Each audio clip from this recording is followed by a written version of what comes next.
Olá, queridos amigos, tudo bom?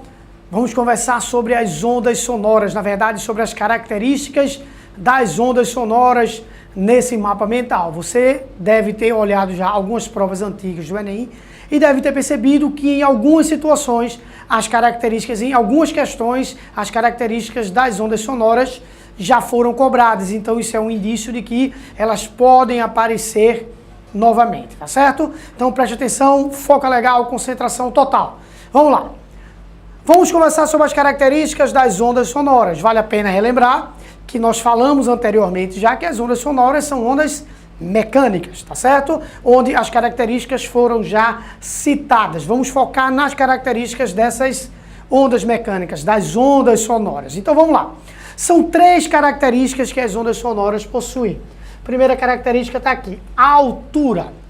A altura de uma onda não está relacionada com a sua amplitude. Apesar desse nome, a altura não está relacionada com a amplitude, nem tampouco relacionada com o volume dessa onda, com o volume desse som, tá? Está relacionada com a frequência. Quando a gente diz que um som é alto, por exemplo, a gente diz que a frequência desse som é alta. Tá? Ou seja, ele é um som agudo. Quando a gente diz que um som é baixo, a gente está se referindo à frequência desse som como sendo baixa. Consequentemente, a gente diz que esse som é um som grave. Espera aí, rapidinho, tá? Deixa eu só organizar aqui. Pronto. Som grave, frequência baixa, som alto, ou frequência alta, som agudo. Então, você não mais vai poder dizer abaixe esse som se referindo ao volume, tá? Porque se você disser abaixe esse som, você vai estar se referindo à altura. E a altura do som não é volume, é frequência, tá certo? De uma maneira simples, a gente pode classificar os sons como sendo infrassons, ultrassons e sons audíveis. Os sons audíveis se encontram na faixa de 20 Hz até 20 mil Hz, ou seja, 20 kHz.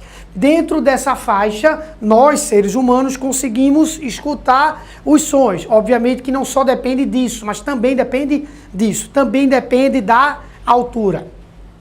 Acima dessa faixa, ou abaixo da mesma, a gente não consegue escutar os sons. Tá certo? Mesmo ele sendo de alta frequência, a gente não consegue, o nosso tímpano não consegue ser sensibilizado, tá? Não entra em ressonância com frequências maiores que 20 kHz ou 20 mil Hz, né? E menores que 20 Hz. Então, a altura de um som está relacionada à frequência do mesmo. Frequência alta, som agudo, frequência baixa, som grave. César, eu preciso decorar esses valores? Não, você precisa ter uma noção de grandeza, tá certo? Então, de 20 Hz até 20 kHz, pelo menos tem uma noção de grandeza, mas eu tenho certeza que você vai acabar memorizando essa informação. Quem está relacionado com o volume do som, com a amplitude sonora, é a intensidade. Essa sim é a característica do som que envolve o volume, é a característica do som que envolve a amplitude. Por isso que ela é calculada pelo quociente entre a potência, tá? Que tem a ver com energia, que tem a ver com amplitude da onda, pela área de atuação desse som. Tá certo? Então, essa relação matemática da potência pela área nos dá o que nós chamamos de intensidade sonora, que está totalmente relacionada com o volume sonoro. Essa intensidade sonora, casada a essa informação chamada de nível sonoro, faz com que você entenda melhor essas situações que envolvem volume no cotidiano, principalmente essa unidade aqui, Bel. Tá certo? Você deve ter escutado falar muito numa subunidade chamada de decibéis, que é a 10ª parte do Bel. Essa unidade Bels, ela não se refere especificamente à intensidade sonora, e sim ao nível sonoro N, tá certo? Vamos explicar um pouco melhor, rapidamente, isso daqui. É assim, a gente tem uma intensidade mínima de audição, nós seres humanos, que é 1 vezes 10 a menos 12 watts por metro quadrado. Preste atenção nisso aqui. tá certo? Isso equivale ao nível 0 decibel, ou 0 bel, tá bom? Vamos supor que um determinado alto-falante, na sua residência, no local onde você está, esteja com intensidade sonora de 1 vezes 10 a menos 10 watts por metro quadrado. Bom, significa que esse som está mais intenso do que o seu limiar de audição, que é 1 vezes 10 a menos 12 watts por metro quadrado. Isso equivale a um nível sonoro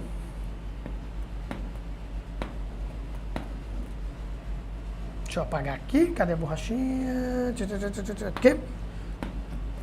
Isso equivale a um nível sonoro de, lembra que é I sobre I0? Então, 1 vezes 10 a menos 10 dividido por o I0, que é 1 vezes 10 a menos 12.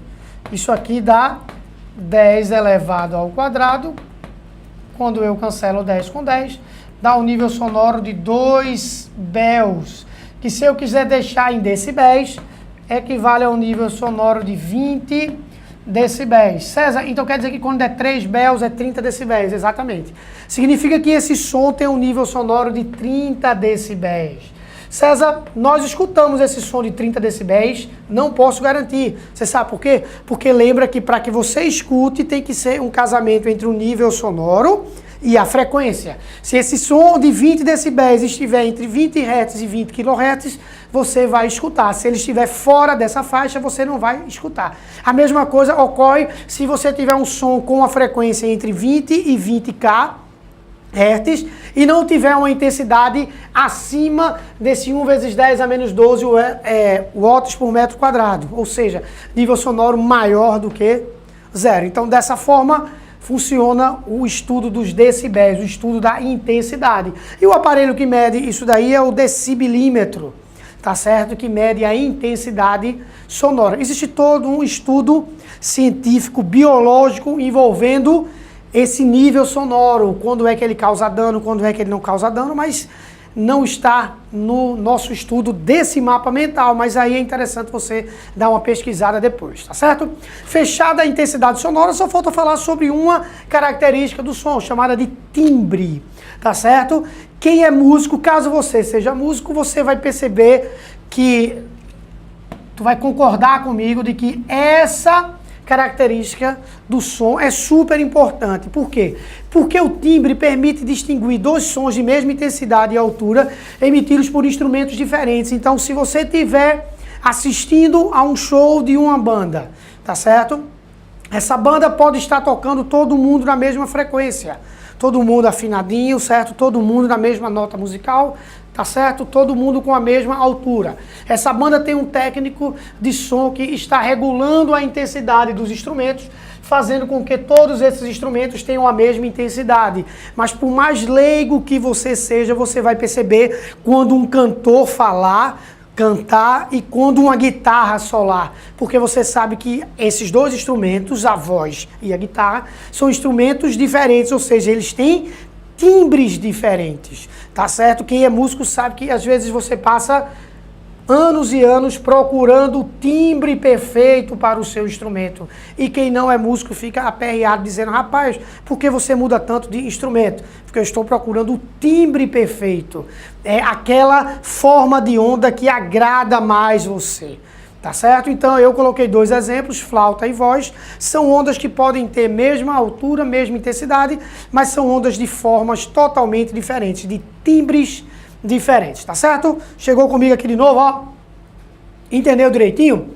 Uma dica, no meu canal tem uma sequência de aulas envolvendo ondulatória, onde a gente põe exemplos práticos de instrumentos, executando as notas musicais, timbres, altura. Seria interessante você dar uma olhada lá no Aprenda Física, que é o meu canal, e a partir daí você completa com o mapa mental ou faz o inverso. Você é quem vai ditar essa regra, tá bom? Então, bom estudo, resolva os exercícios e até o nosso próximo mapa mental. Tchau, tchau.